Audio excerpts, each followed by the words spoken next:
New Durga jewellers Sirsa. Khariya वाले प्रभुजी सोनी व पीली मंदोरी वाले सज्जन सोनी का भारत सरकार द्वारा मान्यता प्राप्त मशहूर hallmark jewellery showroom new Durga jewellers Parshuram Chowk Sirsa. अधिक जानकारी के लिए संपर्क करें 9813932001 या 9466697217। नमस्कार, मैं हूं प्रमोद और आप देखना शुरू कर चुके हैं दी सड़कनामा.com। जैसा कि आप सब लोग जानते हैं कि आज लोकसभा चुनाव के बाद आज नतीजों का दिन है और हरियाणा में 10 लोकसभा सीटें और एक विधानसभा की सीट जहां से मुख्यमंत्री नायब सिंह सैनी चुनाव लड़ रहे हैं। 11 सीटों पर आज चुनावी के नतीजे आ रहे हैं और चूंकि करीब करीब 7 राउंड हो चुके हैं, कुछ लोकसभा क्षेत्रों में 8वां राउंड के भी नतीजे आ चुके हैं, यानी कि आधी वोटों की गिनती है वो हो चुकी है। और अब 8 राउंड के बाद हरियाणा में 5 ऐसी सीटें हैं जहां पर लगभग फैसला हो गया है कि वो चुनाव है वो कौन जीत रहे हैं, यानी कि लीड का मार्जिन ही इतना ज़्यादा है कि अब लग रहा है कि वो क्रॉस नहीं हो पाएगा और चुनाव है वो प्रत्याशी जीतेंगे। सबसे पहले हम आपको बता देते हैं सिरसा की सीट को लेकर के।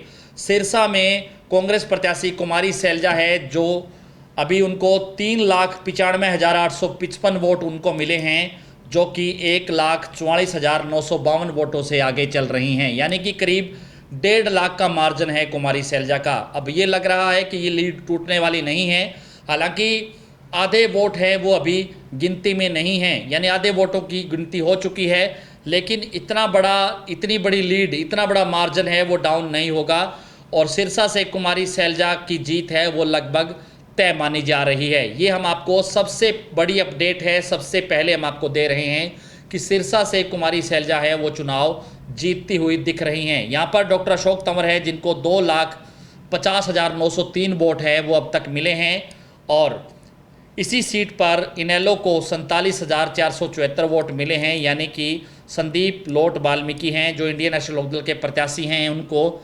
47,000 प्लस वोट यहाँ पे मिले हैं।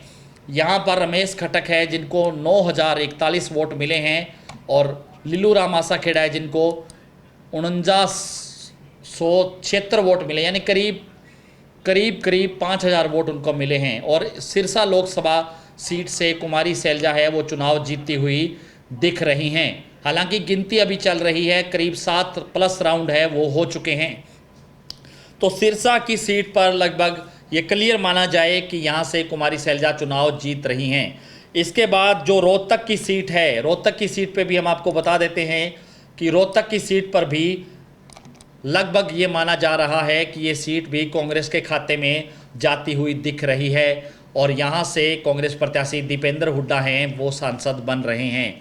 हम आपको बता दें कि इस सीट पर दीपेंद्र हुड्डा को अब तक 2,80,000 वोट मिल चुके हैं और यहाँ से दीपेंद्र हुड्डा 1,45,953 वोटों की लीड ले रहे हैं और डॉक्टर अरविंद शर्मा है बीजेपी के प्रत्याशी जिनको 1,33,719 वोट मिल रहे हैं, यानी कि सीधे सीधे तौर पे ये कह सकते हैं कि रोहतक से दीपेंद्र हुड्डा चुनाव जीतते हुए दिख रहे हैं। सिरसा से कुमारी सैलजा है वो चुनाव जीतते हुई नज़र आ रही हैं और यहाँ से रोहतक से जो दूसरे और तीसरे नंबर पे हैं, तीसरे और चौथे नंबर पे, उनको हम आपको बता दें कि रविंदर सागवान है जिनको मात्र 1,960 वोट मिले हैं, जेजेपी के नेता हैं प्रत्याशी, और राष्ट्रीय जन लोक पार्टी सत्या राकेश जिनको 1,000 वोट मिले हैं, यानी कि सीधा सीधा वोट है यहाँ पर लोगों ने, मतदाताओं ने बीजेपी और कांग्रेस को ही दिया है। तो दीपेंद्र हुड्डा हैं वो चुनाव जीतते हुए दिखाई दे रहे हैं।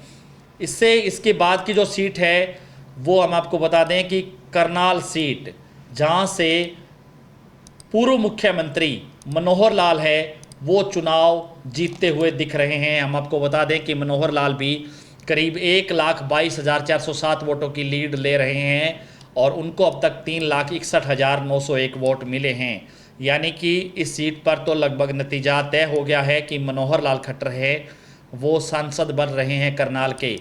दिवांशु बुद्धि राजा हैं, उनको 2,39,494 वोट मिले हैं जो कि कांग्रेस के प्रत्याशी हैं। यहाँ से वीरेंद्र मराठा जो कि एनसीपी और इंडियन नेशनल लोकदल के गठजोड़ के प्रत्याशी थे जिनको 16,238 वोट मिले हैं और यहाँ पर बहुजन समाज पार्टी को 15,962 वोट मिले हैं और जेजेपी को मात्र 5272 वोट मिले हैं। यानी कि करनाल सीट से भी बीजेपी के प्रत्याशी मनोहर लाल खट्टर है वो चुनाव जीतते हुए दिखाई दे रहे हैं।